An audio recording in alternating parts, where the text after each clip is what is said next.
vilket tillstånd jag har hamnat i. Innan han kom var jag inte så här. Då brydde jag mig inte om någonting. Men nu när han kommit hit för att bo hos oss, nu kan jag bara tänka på honom. Om han lämnar oss så skulle det bli så tomt. Vi skulle inte känna som är hemma längre. Tror doktorn att han... Om det är hans öde att leva, så lever han länge. Men enligt den medicinska sakkunskapen så ser det ut Milde himmel, vad då? Gallsten, förlamning, förkylning och reumatism. Allt har samma orsak enligt forskningen. Tack, nu räcker det. Slå mig inte i huvudet med den där forskningen. Det gör mig bara ännu mer orolig. Säg istället vad jag kan göra. Patienten behöver den omsorgsfullaste vård. Ja, det är klart. Men på vilket sätt? Som jag tidigare sagt, så kan ni absolut inte låta honom gå ut. Men att hålla en liten pojke instängd hela tiden, är det inte lite väl hårt? Vad annat kan ni göra? Höstsolen och vinden är mycket skadliga för den lille. Enligt forskningen, när det gäller astma, svimningsanfall, nervösa besvär och ögoninfektioner... Sluta tala om den där forskningen, sluta! Måste vi verkligen hålla honom instängd? Stackarn. Finns det inget annat sätt? Nej, tyvärr inte. Enligt medicinsk Men forskning... sluta prata om medicinsk forskning och kom till saken. Vad kan man göra? Er behandling är mycket svår för pojken. Det skär mig i hjärtat att se honom plågas när han tar sin medicin. Ju mer han plågas, desto säkrare verkan. Ont ska med ont fördrivas. Det är med medicin som med goda råd. Ju bäskare, desto bättre. Nej, nu måste jag gå. Sådär ja. Till råga på allt. Nu kommer gamle far också. Vad är det? Jag bits väl inte heller. Men du skrämmer ju vettet ur barnen.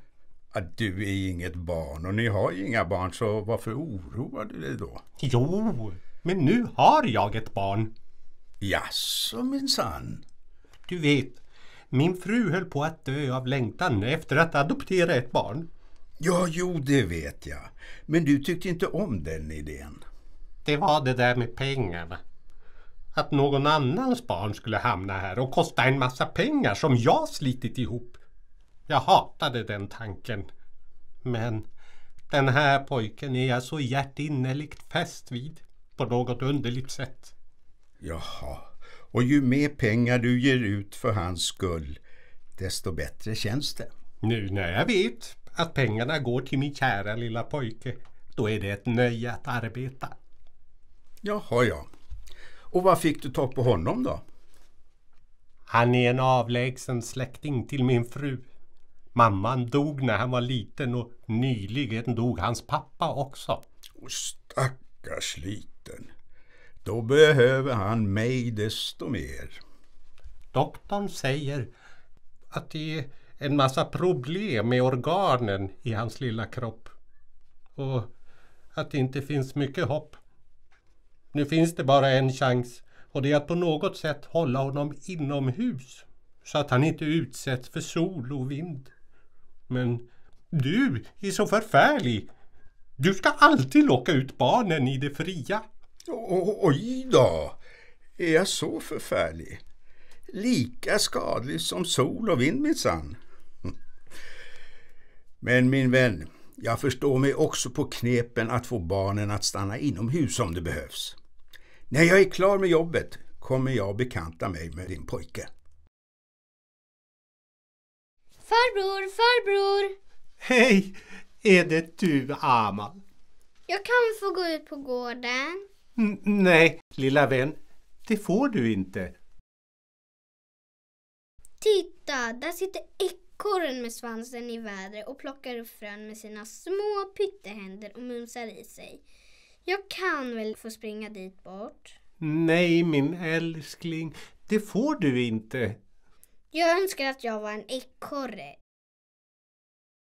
Det skulle vara härligt. Varför får jag inte springa dit? Doktorn säger att det inte är bra för dig att vara utomhus. Hur kan doktorn veta det? Men det är väl klart att doktorn som studerat medicin och läst så många tjocka böcker, det är väl klart att han vet det. Får han reda på allting genom att läsa i sina böcker? Naturligtvis. Det förstår du väl? Jag är så dum. Jag har inte läst de där böckerna så jag vet ju inte. Men jag vill se allt som finns. Gå ut och se allt som finns. Hör man på. Vad är det du vill se? Det finns väl inget särskilt att se? Du vet det där berget som man kan se från fönstret? Jag vill jättegärna gå och se vad som finns på andra sidan. Du lilla dumbom. Hör nu på. Eftersom det där berget står där som en mur så betyder det att man inte kan komma till andra sidan. Vad skulle berget annars tjäna till? Va? Nej. Nu måste jag gå och jobba. Lova mig att du inte går ut. Och du får inte prata med någon du inte känner. Men jag tycker det är så roligt att prata med främlingar. Tänk om de rövar bort dig. Det skulle vara jättekul. Men det är aldrig någon som rövar bort mig. Alla vill att jag ska stanna här inne hela tiden. Nu går jag till mitt arbete. Men älskling, lova mig att du inte går ut. Nej, jag ska inte gå ut. Men jag kan få sitta här vid fönstret och titta ut.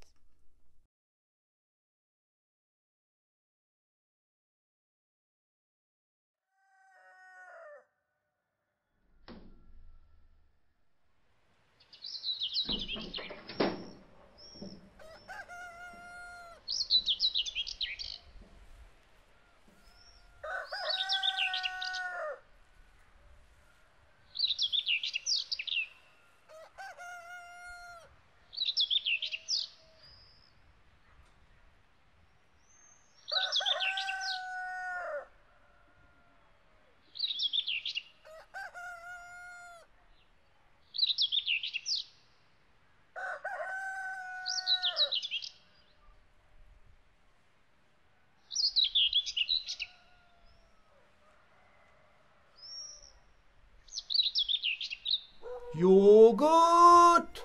Yoghurt! Fin yoghurt! Kom och köp yoghurt! Hallå, du som säljer yoghurt. Hallå? Varför ropar du på mig? Vill du köpa yoghurt? Nej, jag har inga pengar. Jäkla unge, varför ropar du på mig då? Jag har väl annat att göra. Jag har inte tid med dig.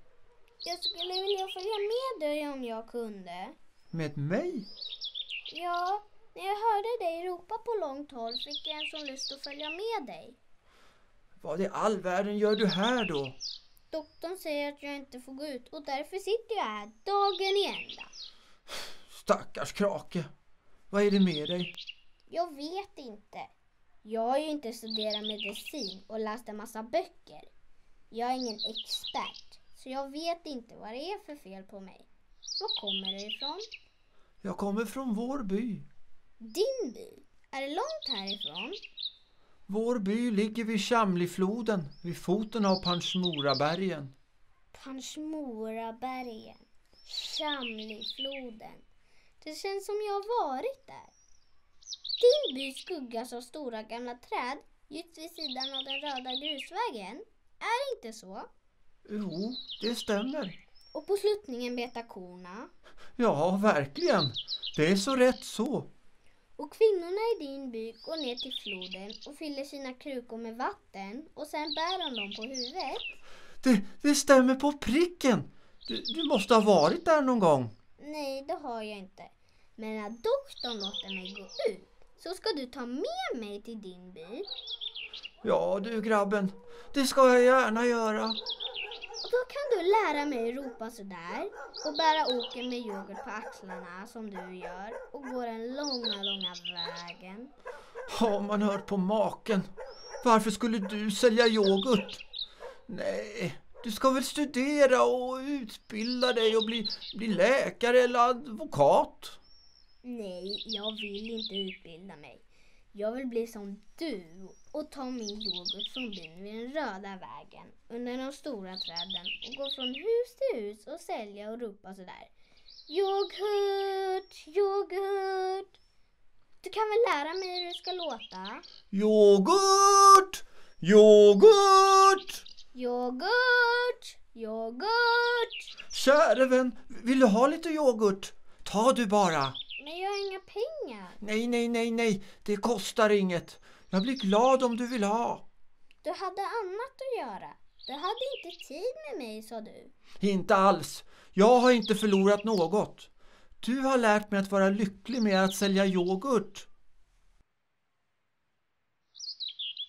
Yoghurt! Yoghurt!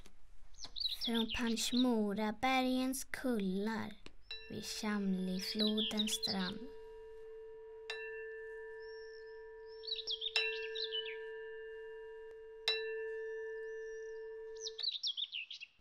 Men titta, där går väktaren på sin rond. Hej väktare, kom och prata med mig! Vad är det här för ett hojtande? Är du inte rädd för sådana som jag? Nej, varför skulle jag vara det? Tänk om jag lägger vantarna på dig och leder bort dig. Vart skulle du ta mig? Långt bortom bergen? Tänk om jag för dig raka vägen till kungen. Till kungen? Ja, gör det! Men doktorn vill inte låta mig gå ut. Aldrig att någon kan föra bort mig.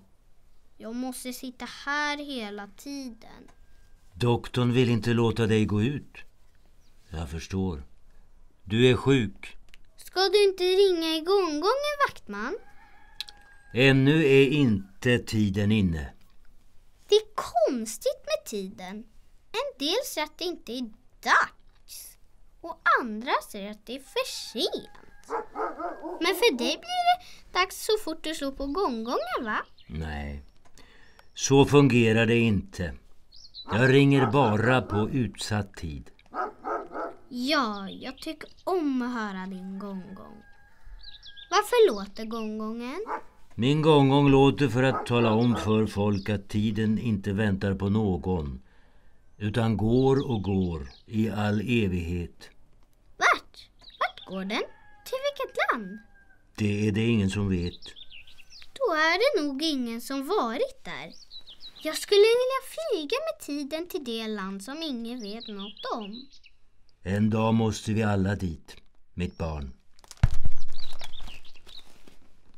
Måste jag med? Ja, du också.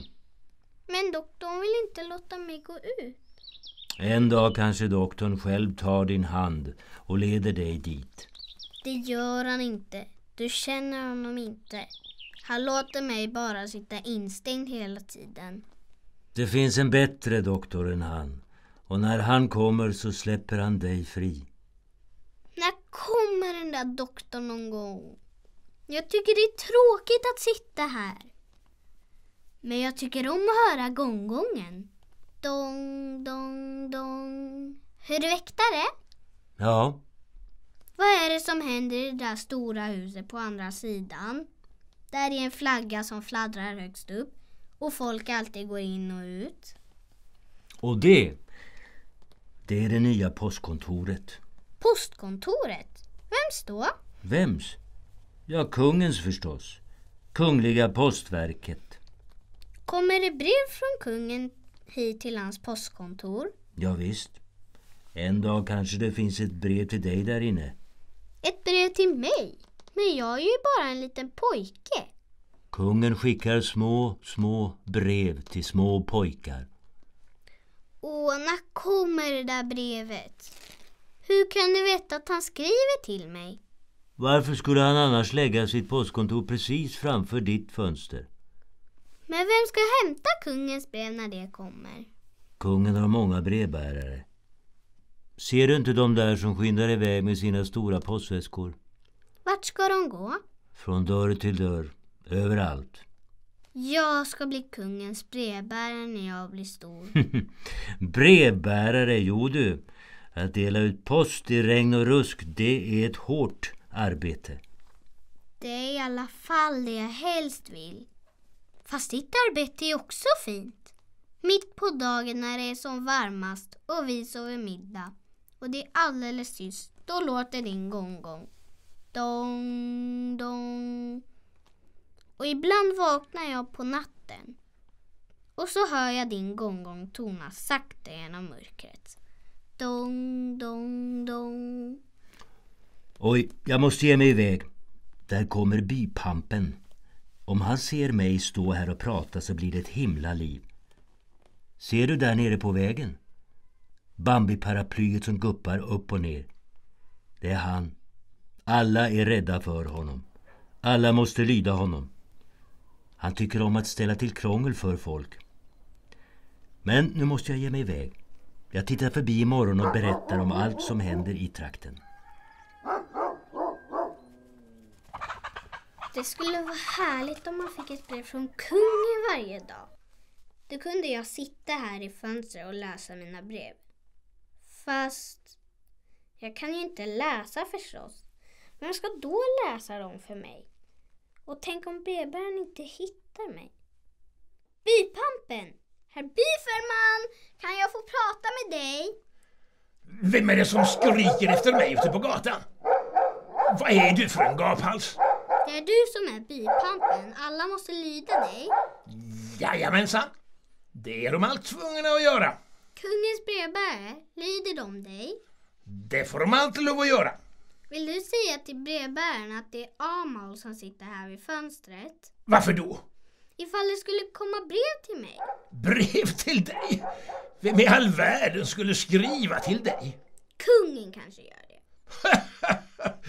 Du är helt bra tokig. Kungen! Ni är förstås bästa kompisar. Varför låter du så arg när du talar till mig? Är du arg på mig? Ja, det är klart man blir arg. Skulle en sån som du få brev från kungen? En pojkvasker. Det var det dummaste jag har hört.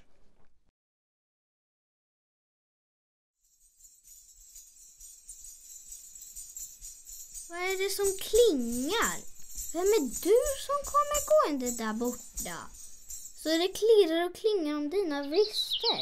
Och stanna ett tag! Jag kan inte stanna här. Det är redan sent.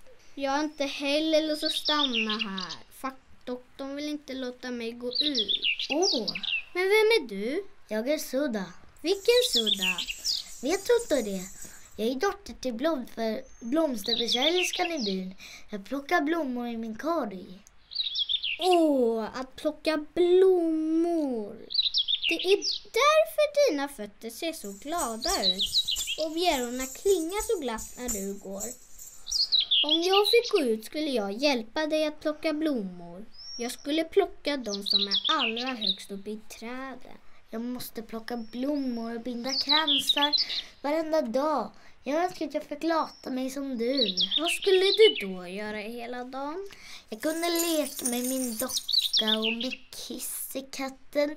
Men nej, det börjar bli sent och jag kan inte stanna längre för då hittar jag inte en enda blomma. Du kan väl stanna? Om du är snäll kommer jag tillbaka när jag går hem igen med mina blommor. Och då får jag en blomma av dig? Nej, det går inte. Jag måste ha betalt för den.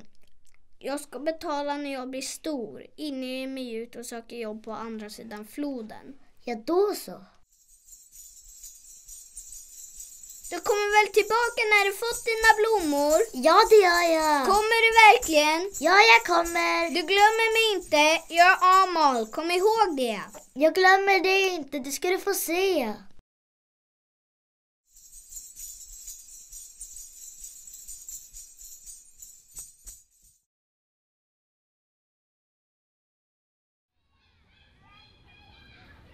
Hej, vart ska ni gå? Stanna lite.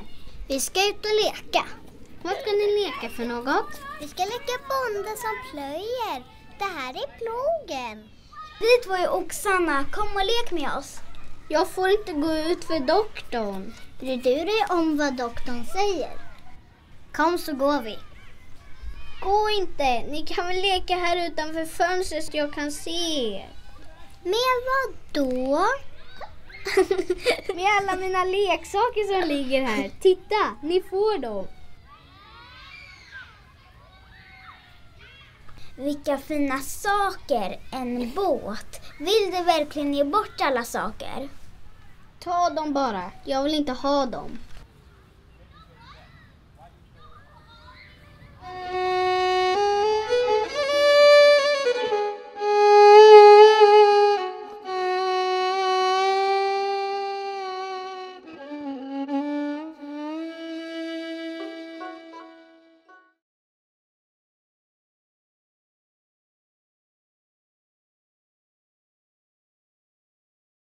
Kan jag inte få sitta i fönstret idag, farbror? Har doktorn förbjudit det? Ja, min raring.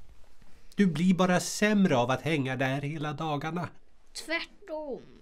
Jag känner mig alltid bra när jag är där. Nej, det gör du inte. Du överanstränger dig när du pratar med alla gamla och unga, kreti och pleti. Det är inte bra för dig. Men farbror, min fakir kanske går förbi om man inte ser mig i fönstret. Din fakir? Vad är det för en? Han kommer och pratar med mig om alla länder där han har varit. Jag tycker det är så härligt att höra på honom. Vad är det nu frågan om? Jag känner inte till någon fakir här. Han brukar komma så här dags.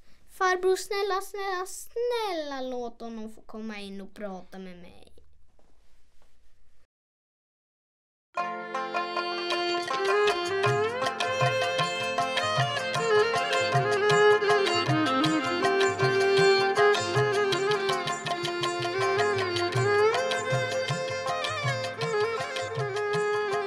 Där ser du, här kommer fakiren. Kom fram till min säng, fakir. Nej, men det är ju... Jag är fakiren. Inte 17 är han någon fakir. Jag känner nog igen honom. Vad har det varit den här gången, fakir? På Papegojön. Jag kommer just därifrån. Papegojön? Ja visst. Jag är inte som du. En resa kostar inte ett öre. Jag vandrar iväg vart jag har lust. Så härligt. Kom ihåg att du lovade att ta med mig när jag blir bra. Naturligtvis. Och jag ska lära dig en massa hemliga saker så att inget i hav eller skog eller berg kan stoppa dig. Vad pratar du för dumheter? Men om din farbror och den där doktorn inte vill så hjälper inte mina trollkonster, min käre Amal. Nej, farbror talar inte om för doktorn och jag lovar att ligga stilla. Men den dag jag blir bra så går jag iväg med fakiren och inget i hav eller skog eller berg kan stoppa mig. Skäms, kära barn. Tjata inte om att gå bort. Jag blir så ledsen när jag hör dig prata på det viset. Sluta nu! Det här är mer än jag står ut med. Men du, fakir, tala om hur det ser ut på Papegojan. Ett underland är det. En fåglarnas ort. Där finns inga människor. Och de som bor där varken talar eller går. De bara sjunger och flyger. Vad härligt. Ligger den vid vattnet? Naturligtvis. I havet ligger den. Och det finns gröna kullar där? Ja visst. De bor vid de gröna kullarna. Och i solnedgången, då det glöder rött på sluttningen, beger sig alla fåglarna med sina gröna vingar till sina bon. Finns det vattenfall? Ja, för all del, det finns det visst. Där ser man inte en kulle utan sitt vattenfall. Vattenfallen är som smälta diamanter. Och sådana danser papegojorna har, må du tro. Och hur får de inte kiselstenarna att klinga när de ilar fram över dem ner till havet? Det kan ingen tusan till doktor hejda dem ens ett ögonblick. Men fåglarna såg att jag inte var annat än en människa. Rätt och slätt en obetydlig varelse utan vingar. Och de ville inte ha med mig att göra. Annars så hade jag byggt med en hydda på ön. Jag önskar att jag vore en fågel. Men jag hörde att du gjorde upp med yoghurtförsäljaren om att sälja yoghurt när du blir stor.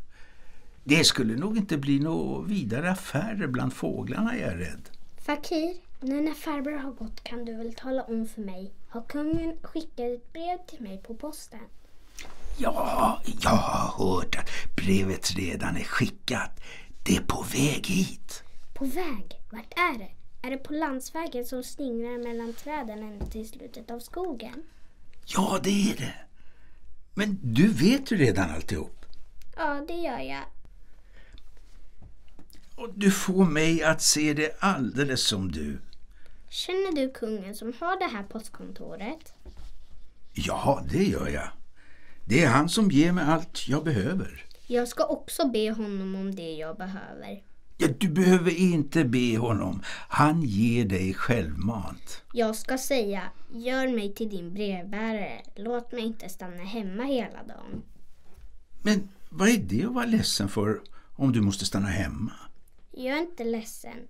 Först, när jag blev instängd här, tyckte jag att dagen blev lång. Men sen, när kungens postkontor byggdes, tyckte jag mer och mer om att vara inne. Och så tror jag att jag ska få ett brev en dag och då känner jag mig mycket glad. Undrar om jag kan förstå vad det står i kungens brev. Räcker det inte om det står ditt namn på brevet?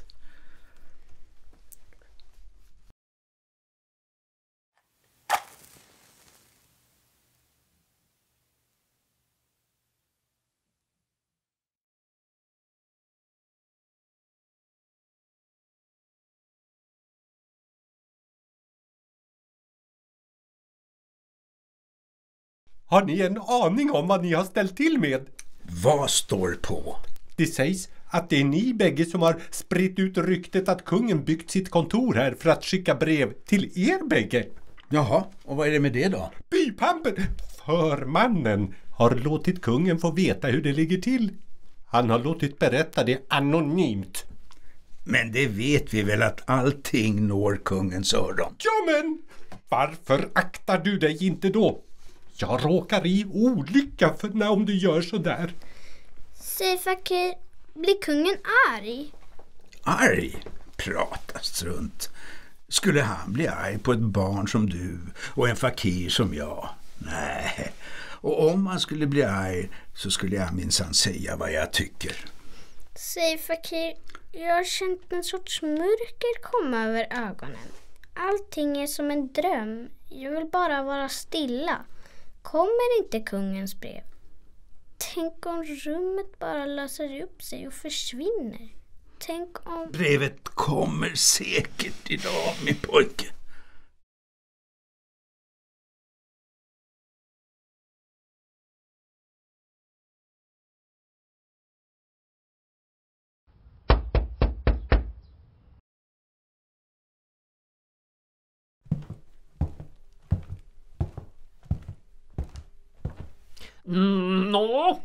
Hur känner du dig idag? Jag mår alldeles utmärkt idag, doktorn. Tycker inte om det här. Dåligt tecken det där att han mår bra. Det är många forskare som är eniga på... Doktorn! Låt forskningen vara. Hur är det med honom? Det ser ut som jag inte kan hålla honom kvar. Trots att jag förbjudit det verkar det som om man har utsatts för vinden utifrån. Nej, han har inte fått gå utanför dörren och fönstren har varit stängda nästan hela tiden. Det drar ifrån ytterdörren. Den måste genast stängas. Dra gardinerna för fönstren. Det släpper in solnedgångens strålar som bara håller patienten vaken. Amol har stängt sina ögon. Vad nu? Där kommer bypampen stegande. Då blir det bråk. Jag måste iväg. Se till att dörrarna är ordentligt stängda. Hallå där, din rackare! Shh, var tyst! Nej, Fakir. Trodde du jag sov? Det gjorde jag inte. Jag kan höra allting. Till och med röster långt borta. Hörru Madhav, du har visst kommit upp dig du. Du tror att du är något. En som dansar med de stora elefanterna, va? Skoja inte med mig. Vi är enkelt folk. Men ditt barn här väntar ju brev från kungen. Bry er inte om vad han säger. Han är ju bara en liten dum pojke. Och ni känner förstås kungen. Ni är kompisar, va? Och varför bygger han sitt postkontor utanför ert fönster? Och det är förstås för att det är brev från kungen till dig, din rackare. Är det sant? Ja, hur skulle det kunna vara ett misstag? Du är ju kungens kompis, eller hur? Här är ditt brev. Här har du det. Snälla, du får inte lura mig. Säg Fakir, är det där brevet? Ja, min älskling. Jag som är Fakir säger dig. Detta är hans brev. Jag kan inte se att det står något där. Det verkar alldeles oskrivet. Vad står det i brevet, herr förman? Kungen skriver: jag kommer och hälsar på dig idag. Gör i ordning några riskakor åt mig. Maten på slottet smakar inget vidare. Jag ber er, herr förman. Skämta inte om de här sakerna. Ja, han skulle bara våga. Är du också från vettet? Från vettet? Jaha, det är jag nog. Jag läser klart och tydligt att kungen skrivit att han själv ska komma med konungens livmedikus. Fakir, shh! Hör du hans trumpet? Jag är rädd att han inte gör det förrän han är ännu mer från vettet. Herr förman, jag trodde du var arg på mig och inte tyckte om mig. Jag skulle aldrig kunna tro att du skulle hämta kungens brev åt mig. Tack, vad snäll du är. Ja, han är ju riktigt artig och väluppfostrad. Den här pojken är lite dum kanske, men han har ett gott hjärta. Hör gonggongen.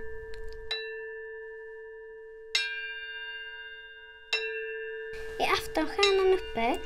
Varför kan jag inte se... Gardinerna är fördragna. Jag ska dra undan dem.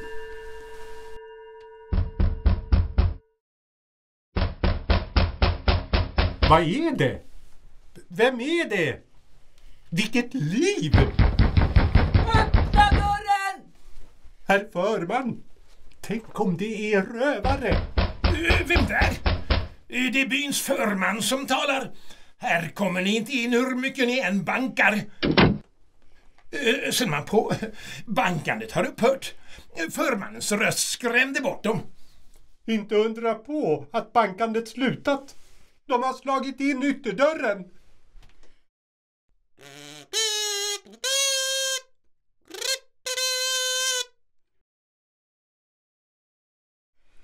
Vår herra konungen kommer hit ikväll. Men Gud! Hur dags ikväll? Vid 2:a timmen. Då min vän väktaren slår på sin gongong. Ding dong, ding dong, ding. Är det då?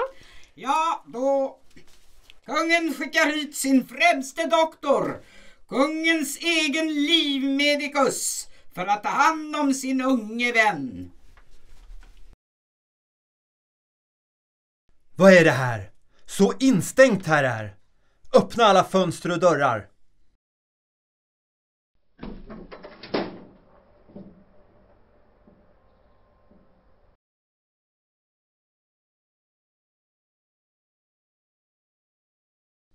Hur känner du dig, mitt barn? Jag mår bra här, livmedikus. Jättebra. Så friskt och luftigt det är. Nu kan jag se alla stjärnorna tindra från andra sidan mörkret. Känner du dig bra nog, tror du, för att stiga upp när kungen kommer hit mitt i natten? Ja, säkert. Jag har längtat så att jag kunde gå åt efter att få uppe. Ordna med blommor, överallt i rummet, inför kungens besök. Men vi kan inte ha den här människan här inne. Jo, låt bispappan vara, doktor. Det är en vän. Det var han som gav mig kungens brev.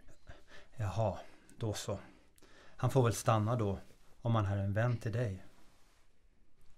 Mitt barn. Kungen tycker om dig. Be honom om en gåva. Var inte orolig, farbror. Jag vet precis vad jag ska be om. Vad tänker du be honom om? Jag ska be honom om att få bli en av hans brevbärare. Så jag får gå från dörr till dörr i när och fjärran och lämna hans brev. Var det allt? Vad ska vi ha för gåvor till kungen när han kommer? Kungen har begärt riskakor. Du förman, du hade rätt. Du sa ju det. Om ni bara ville skicka bud hem till mig så skulle jag låta ställa riktigt fint i ordning för kungen när han kommer. Det behövs inte alls. Var nu bara stilla allihop. Han börjar bli sömnig.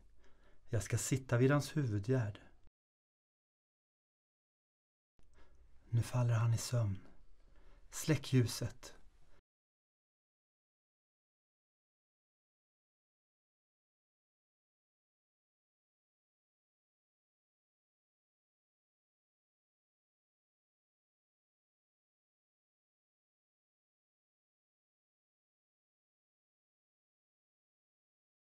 Låt bara skenet från stjärnorna strömma in. Tyst. Han sover. Varför står du där som en staty med knäppta händer? Jag blir nervös. Varför gör man mörkt i rummet? Tyst med dig.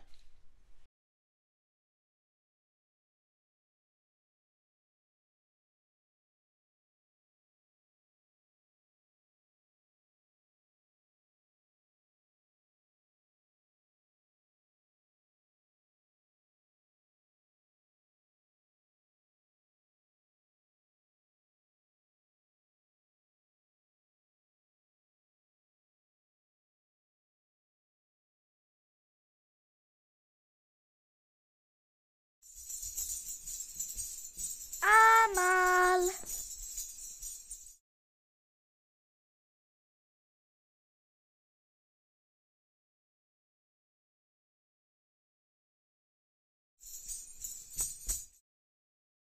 Han sover. Jag har några blommor åt honom. Kan jag inte få stycka dem i handen på honom? Jo, det får du. När kommer han att vakna?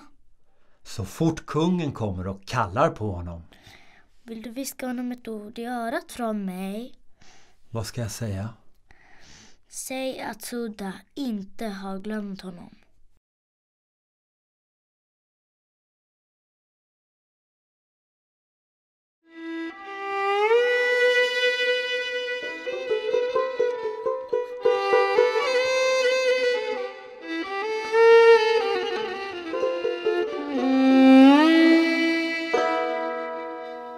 মম সুখোদয়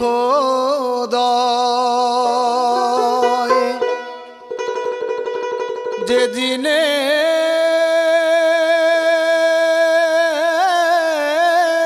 উদয় হবে গো জননী জানি সমুদয় মম সুখোদয় যেদিনে উদয় হবে গো জননী জানি সমুদয় মম সুখোদয় এ ভব সংসার সকলি